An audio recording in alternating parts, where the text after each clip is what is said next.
Et ces mines, alors avec Henri, on s'interroge un peu. Moi, j'ai cru lire quelque part qu'elles avaient ouvert au 19e, dans le courant du 19e, puis qu'elles avaient fermé. Et qu'en 1913, il y a une société qui s'appelait la Société Anonyme Les Mines de l'Agly, qui a demandé la concession. Et dans le temps qu'ils obtiennent la concession, sur ce que j'ai pu lire, elles ont rouvert en 1916. Et alors, je ne sais pas si je l'ai lu ou si c'est mon imagination qui a fait le reste, mais je me suis dit que si le minerai n'était pas très riche, et que dans le courant du 19e, elle était plus rentable. Par contre, qu'avec la guerre de 14, comme il y avait des besoins en minerai, oui, elle était certainement redevenue rentable et ils avaient rouvert. Et elles ont fermé en 1931. Donc elles ont commencé à...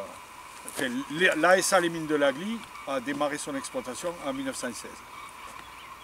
Et puis un autre point qui est lié au site, bon, vous avez vu qu'il y avait une ligne électrique là qui descend, parce qu'à un moment il y avait un gars qui faisait des fleurs et des sous serre, et donc il avait fait amener l'électricité. Puis bon, l'affaire a mal marché. Ah voilà l'assistance.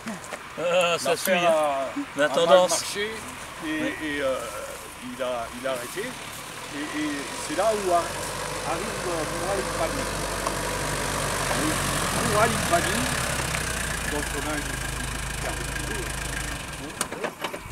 en fait, Mourad Ibrahim, c'est une Anglaise qui est décédée,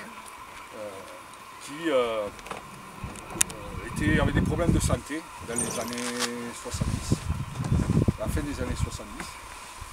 Et alors, je ne sais pas comment, elle est venue passer 3 mois à Ziguéa, dans une location. Faire une cure. Non, mais elle est venue un peu sur... Mais vous pouvez vous servir pendant que je parle. Il y a les abricots.